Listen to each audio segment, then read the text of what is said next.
എൻ്റെ പ്രിയരെ, എന്തുകൊണ്ട് എല്ലാവർക്കും സുഖം തന്നെയല്ലേ? ഇന്ന് നമുക്ക് കണവത്തോരൻ പുറകോട്ട് നിൽക്കുന്ന ചിക്കൻ കറിയുടെ മണമുള്ള അടിപൊളി ഒരു ഉള്ളിത്തോരൻ. സാധാരണ ഇത് കൊച്ചുള്ളിയിലാണ് ഉണ്ടാക്കും, നമ്മൾ സവാളയിലുണ്ടാക്കും. പണ്ട് ട്രെയിനകത്തൊക്കെ ദൂരയാത്രയൊക്കെ പോകുമ്പോൾ ചോറിൻ്റെ കൂടെ പാഴ്സൽ ചെയ്ത് നാട്ടിൽ നിന്ന് കൊണ്ടുപോകുന്ന സാധനം ഭയങ്കര ടേസ്റ്റിയാണ്, മണോ പനലാവത്തുമില്ലായിരുന്നു. അപ്പോൾ അതിനായിട്ട് ചാനൽ നിങ്ങൾ സബ്സ്ക്രൈബ് ചെയ്യാൻ മറക്കരുത്, ചെയ്യണം. നമുക്ക് വെറൈറ്റി ഐറ്റംസ് ഉണ്ടാകും. അതിനായിട്ടൊരു 5 സവാള, 5 കഷ്ണം തേങ്ങ, കുറച്ച് തിരുവിയ തേങ്ങ, ഒരു 2-3 കൊച്ചുള്ളി, കുറച്ച് കറിവേപ്പില, ഇത്ര ഐറ്റംസൊക്കെ ഉള്ളൂ. പിന്നെ മസാലകളും. അപ്പോൾ ഇതെല്ലാം കൊച്ചായിട്ട് അരിഞ്ഞ് വെച്ചിട്ടുണ്ട്. മിക്സിയിൽ അടിക്കാനുള്ളത് ബൗളിനകത്ത്, ചെറിയ ബൗളിൽ വെച്ചേക്കുന്നത്. അപ്പോൾ ഇനി മിക്സിയിൽ നമുക്കൊന്ന് ചതയ്ക്കാനുള്ള കൊച്ചുള്ളിയും തേങ്ങയും മിക്സിയുടെ ജാറിലോട്ട് തട്ടാം.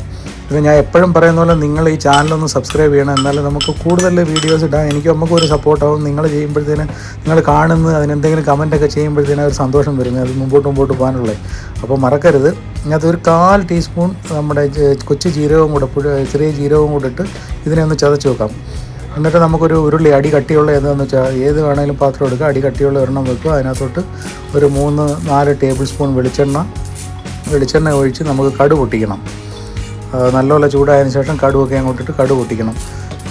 പിന്നെ ചില വീഡിയോസൊക്കെ കണ്ടിട്ട് ആരും ഒന്നും കമൻറ്റോ മറ്റു കാര്യങ്ങളോ ഒന്നുമില്ല, ജസ്റ്റ് കാണുന്നു പോകുന്നു.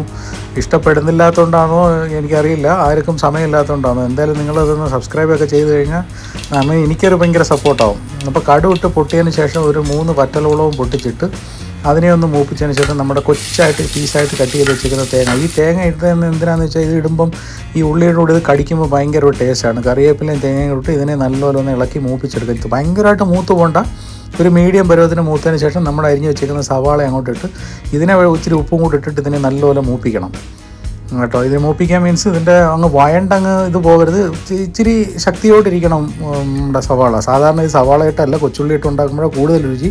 എന്നാലും സവാളയ്ക്കും ഒട്ടും പുറകോട്ടല്ല, നല്ല ടേസ്റ്റാണ്. അങ്ങനെ ഉള്ളി ഒന്ന് നല്ലപോലെ ഒന്ന് ഇളക്കി വഴറ്റി ഇച്ചിരി ഉപ്പ്, ഒരു പൊടി ഉപ്പ് കൂടെ ഒക്കെ ഇട്ട് അതിനെ ഒന്ന് അടച്ച് വെച്ച് വേവിക്കുക മീൻസ് അതിനെ ഒന്ന് വയണ്ട് കളറൊക്കെ ഒന്ന് മാറി വരണം. ഉള്ളിയുടെ ഭയങ്കരമായിട്ടങ്ങ് വയണ്ട് ചുമന്ന കളറൊന്നും ആവണ്ട, അത് ചിക്കൻ കറിയൊക്കെ വെക്കുന്ന പോലൊന്നും ആവണ്ട. ഏകദേശം ഒന്ന് നല്ലപോലെ വയണ്ട് കിട്ടിയാൽ മതി. വയണ്ടതിന് ശേഷം നമ്മൾ ഏകദേശം ഒരു 3/4 ടീസ്പൂൺ മഞ്ഞൾപ്പൊടി ഇട്ട് ഒരു 1/2 to 3/4 ടേബിൾ സ്പൂൺ കുരുമുളക് പൊടി. ഈ കുരുമുളക് പൊടിയൊക്കെ അതിൻ്റെ ഹൈലൈറ്റ് എന്ന് പറയുന്നത്. 1 ടേബിൾ സ്പൂൺ അല്ലെങ്കിൽ അതിൽ ഇച്ചിരി കുറവ് നമ്മുടെ മുളക് പൊടി, കാശ്മീരി ചില്ലി വേണേൽ ഇടാം. പിന്നെ അതേ അളവിൽ തന്നെ മല്ലിപ്പൊടിയും കൂടി ഇടുക. മല്ലിപ്പൊടി ഇട്ട് അതിനെ നല്ലപോലെ ഇളക്കി അതിനെ ഒന്ന് ചെറുതായിട്ടൊന്ന് മൂപ്പിച്ചതിന് ശേഷം നമ്മൾ ചതച്ച് വെച്ചേക്കുന്ന തേങ്ങ, ഇതിനകത്ത് ആ ജീരകത്തിൻ്റെയാണ് ഹൈലൈറ്റ്. കാര്യം എന്ന് വെച്ചാൽ ജീരകം തോനെ ഇടുന്നില്ല, കുറച്ചേ ഇടാവൂ, അത് ഹൈലൈറ്റ്. പിന്നെ ഇത് മിക്സ് ചെയ്യുന്നതിൻ്റെ കൂട്ടത്തിൽ വേണമെന്നുള്ളൊരു ഗരം മസാല ഇടാം, അത് ഇത്തിരി കൂടെ ഫ്ലേവർ, നല്ല മണം കിട്ടും. ചിക്കൻ മസാല ഇട്ടാലും അതിലും നല്ല മണമായിരിക്കും, ഇല്ലെങ്കിലും കുഴപ്പമൊന്നുമില്ല, എന്നാലും നല്ല ടേസ്റ്റാണ്. പിന്നെ തേങ്ങ നല്ലപോലെ ഇളക്കിയതിന് ശേഷം ആവശ്യത്തിന് ഉപ്പ് വേണമെങ്കിൽ ഇതിനെ നല്ലപോലെ മിക്സ് ചെയ്ത് ഉപ്പ് വേണമെന്നൊന്ന് നോക്കിയിട്ട് ആവശ്യമുള്ളൊരു ഇത്തിരി കൊണ്ട് ടേസ്റ്റിന് വേണമെങ്കിൽ കുറച്ച് ഉപ്പ് ഇട്ട് കൊടുക്കാം. പക്ഷേ ഇത് നല്ല രുചിയാണ്. നിങ്ങൾ കാര്യമായിട്ട് തമാശയായിട്ട് വിചാരിക്കേണ്ട, കാണുന്ന വീഡിയോസിനെ പോലല്ല. ഇത് നിങ്ങൾ എടുത്ത് ചെറുതായിട്ടൊന്ന് ഉണ്ടാക്കി നോക്കണം. വീട്ടിലെല്ലാവർക്കും, മുതിർന്നവർക്കും എല്ലാവർക്കും ഇഷ്ടപ്പെടും, മറക്കണ്ട. താങ്ക് യു വെരി മച്ച് ചങ്കുകളെ. വീണ്ടും പറയുക, നിങ്ങൾ ലൈക്ക്, സബ്സ്ക്രൈബ്, കമൻറ്റ് എല്ലാം ചെയ്യണം കേട്ടോ, മറക്കരുത്.